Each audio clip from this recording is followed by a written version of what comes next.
I have got top iPhone features that I'm confident will be absolutely new for you guys. If you have somehow missed out the best iPhone features, go check that out first. Link is in the description below. And let's dive in, shall we?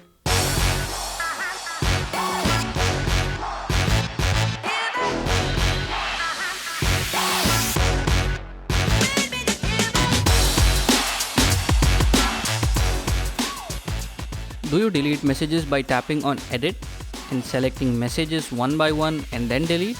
Well, now all you have to do is swipe down with two fingers instead of one. What I mean is, if you swipe down with a single finger, that will scroll the screen, and swiping with two fingers will let you select multiple messages very quickly and then delete. YouTube Picture in Picture is not directly supported by iPhones, but a workaround is using a Siri shortcut for it. You can check Siri shortcuts for YouTube from here or from the link in the description below. But if you just want to play the video in the background, so for that, open YouTube in Safari. From here, tap on Request Desktop Website and swipe back to the home screen. You won't get a picture in picture for the video, but as I said, if you tap on play from the control center, the video will play in the background even if your iPhone's locked. Muting and unmuting can only be done by changing the ringer on the side of your iPhone, but also by features like back tapping or using assistive touch.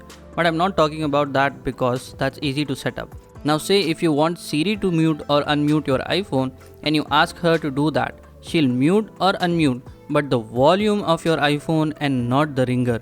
So let's go to settings, then as always accessibility and voice control.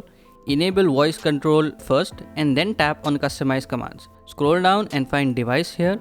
You don't have to enable anything because everything's on already, but you can disable anything you want other than mute and unmute. It's your wish. Just say a single word mute or unmute, as simple as that. In Safari, if you would like to share a website, we tap on share here and select a medium to share that website. But mostly that website will be shared as a link. But if you tap on these tiny options, well, now you can change it to PDF. And so when you share a page from a website, the complete page will be shared as a perfect PDF rather than just a link for that website.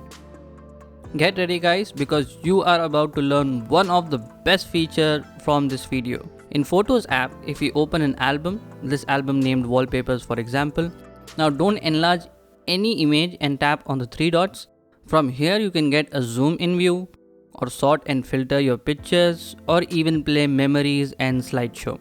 When you opt for a slideshow, from the options tab down here you can watch the slideshow with your own custom mood. Change the theme or speed according to your preference and done. By the way, it's time to subscribe and give a like. Done? Let's continue then. If you want to highlight something important in a screenshot or in a photo, tap on the plus button. You'll get this markup tools immediately after you take a screenshot. Now firstly select opacity, reduce the opacity to maybe 50% and don't tap on done yet. Again from the plus button, select magnifier and highlight the area as you want using the green and blue dots as points. I don't know about you, but I've seen a lot of iPhone users who make a call by tapping on the I from recents and select an option from here. Or tap on the contact in the contacts tab, but all you have to do instead is 3D touch and directly call or text or FaceTime very quickly. If you have a bulky phone case, it's not very convenient to double click the side button while downloading an app from the App Store or use Apple Pay somewhere. So what you need to do is from accessibility again, tap on touch and then assistive touch and make sure to turn it on.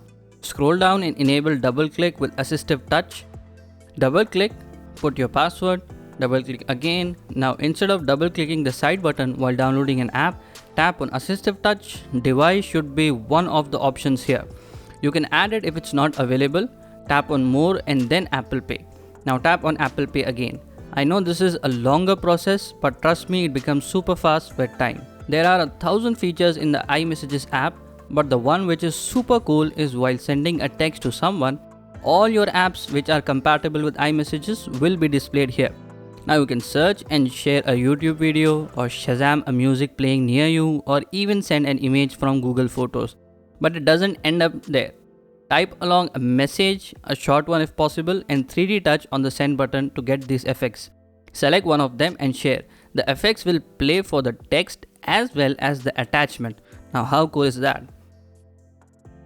We don't need third-party apps to scan a document on an iPhone. We can simply use the Notes app or scan through MacBook. But in the first scenario, the scanned document will be saved in a Note, and in the second one saved on a MacBook. Both are weird places to share a document from. So simply from the Files app, in any folder, tap on the 3 dots and tap on Scan Document. Scan and share or even edit the document right from here. Also, if you are interested in more File app features, watch this video on the left or watch what is best for you from the right side. And also don't forget to subscribe and leave a like. Thanks for watching. My name is Mufaddal. This is Apple Vibes. Take care and I will see you in the next video.